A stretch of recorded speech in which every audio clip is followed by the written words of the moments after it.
네, 안녕하십니까. 김 선생의 서울 이야기를 진행하는 강사 김효입니다. 이번 시간에는 큰덕이 공덕동이라는 제목으로 말씀을 드려보도록 하겠습니다. 오늘날 이 공덕5호를 중심으로 해서 이렇게 고층 건물들로 둘러싸이는 교통상의 요지 이 공덕동은 그 지명의 유래가 큰덕이라고 하는 우리말에서부터 유래됐다라고 하는 것이 가장 타당성이 있는 유래가 아닌가 싶습니다. 덕이 덕, 언덕과 같은 이런 말에서 유래를 해서 이 지역 자체가 주변에 말리연, 아연, 대연 등 고개로 이루어져 있는 동네다 보니까 큰 언덕이 있는 동네라는 말에서 큰 덕이가 한자가 되는 과정에서 공덕으로 바뀌어서 마을의 이름이 되었다라고 보시면 되겠습니다. 큰 덕이 공덕동.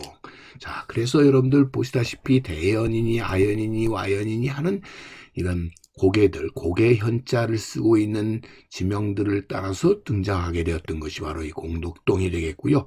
이 공덕동을 흘러나가는 이 아연천 하류에 바로 이 마포나루가 위치하고 있었고 마주보고 있는 것이 밤섬이었었던, 그래서 이 경강교역에 있어서 가장 거점을 이루었었던 3개 나루 중에 하나였던 이 마포가 자리 잡고 있었던 곳에 바로 이 공덕동이 위치하고 있었다라고 보시면 되겠습니다.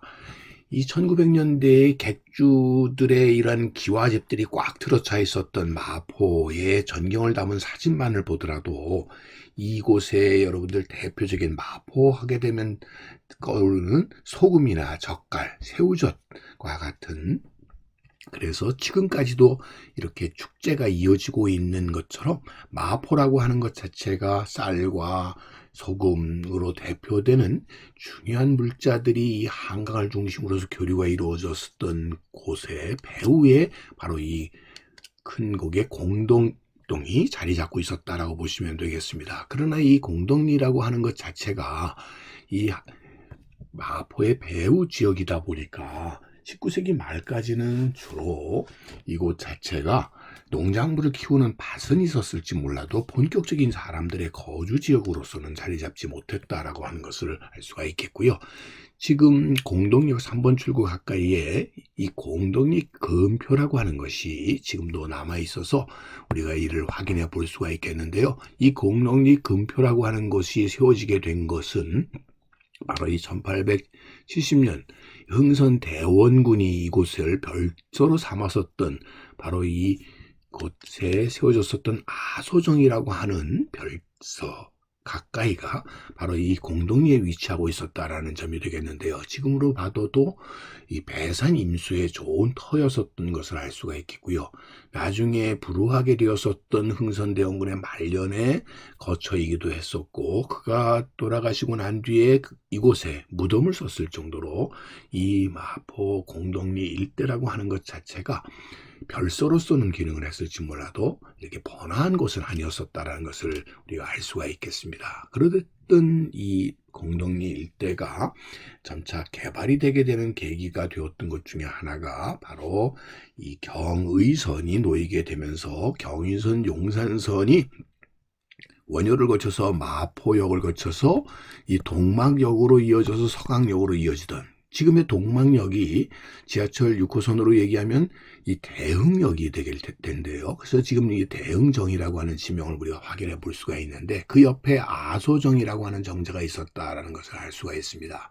이처럼 이렇게 기찻길이 놓이게 되면서 교통상의 하나의 새로운 계기를 만들게 되면서 이 고갯길이라고 하는 이런 길들이 이렇게 결국 기찻길이 놓여지게 되면서 더욱 번화해지는 그 중심에 공덕리와 신공덕리가 자리를 잡게 되었고요. 또 한편으로는 이곳에 1912년에 서대문 형무소에 있었던 경성 감옥이 이곳으로 이전을 해오게 되고, 이 이전을 해오게 되는 과정에서부터 이곳의 사람들의 거주가 점차 늘어나는 계기가 되었다라고 보시면 되겠습니다. 이 공덕리 로타리 일대에 기차가 지나가게 되면서 이렇게 뚝방이 만들어졌었던 모습을 볼 수가 있겠고요. 점차 이 과정에서 공덕리와 아현동 일대에 거주인들이 늘어나고 있었다는 것을 우리가 확인해 볼 수가 있겠습니다. 그의 거점에 바로 이 용산선 동막역이 있었다라고 볼 수가 있겠죠. 지금은 여러분들 경의선 숲길로 이곳이 바뀌게 되면서 다양한 이런 조형물로서 당시의 경의선의 모습들을 우리가 유추해 볼 수 있게 되는 계기가 되었다라고 볼 수가 있겠습니다. 자, 이래서 공덕이라고 하는 것이 발달되는 과정에서 결국 이 경의선이라고 하는 것이 큰 역할을 했었다라고 하는 것을 이 당시의 지도를 통해서도 우리가 확인을 해 볼 수가 있겠고요. 또 하나의 큰 변화가 되게 되었던 것이 1930년대에 이 공덕리에 흐르던 물길이었었던 아현천의 물길을 바꾸는 대역사가 이때에 이루어지게 되었으니 이 시기에 만들어지게 된 것이 바로 선통물천이라고 해서 쌍용산을 뚫어가지고 아현천의 물길을 이 봉원천과 연계시켜주는 이러한 대역사가 이루어지게 되는데, 이렇게 됨으로써 아현천 하류에 해당되는 이 마포 일대가 상습적인 침수가 이루어지던 것을 막는 계기가 되었다라고 보시면 되겠습니다.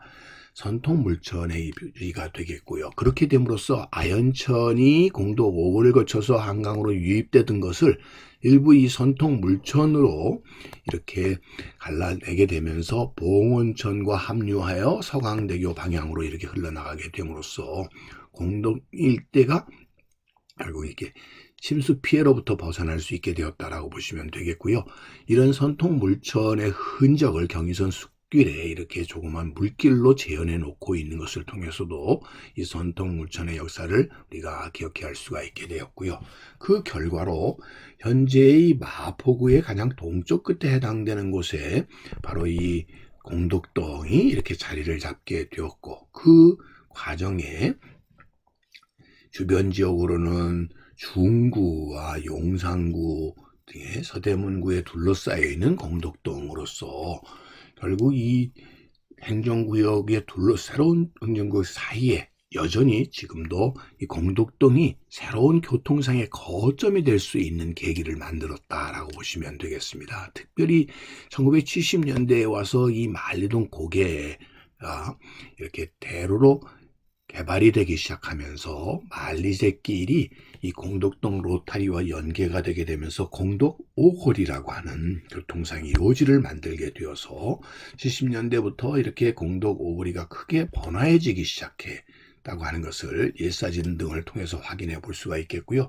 2010년도에 오게 되면 보시는 것처럼 이게 사통팔달로 이어지게 되는 교통상의 요지에 바로 이 공덕 오거리가 자리를 잡게 되었다라고 보시면 되겠습니다. 그래서 현재 백범로가 서강대로 이어지는 동서간의 길이 놓여지게 되었고요. 만리제길과 더불어 이 마포대로가 이어지면서 마포대교와 도심이 연결되게 되는 그 거점에 공덕 오거리가 이어지게 되었다라고 보시면 되겠습니다. 그래서 그 결과로 이 공덕 오거리는 이렇게 육상통로의 중심이 되었을 뿐만 아니라 또 한편으로는 철도교통의 중심이 되어서 지금 지하철 5호선과 6호선이 순환 만나는 이런 환승역의 역할뿐만 아니라 여기에 덧붙여져서 공항철도와 또 이어서 경의중앙선까지 이어지는 4개의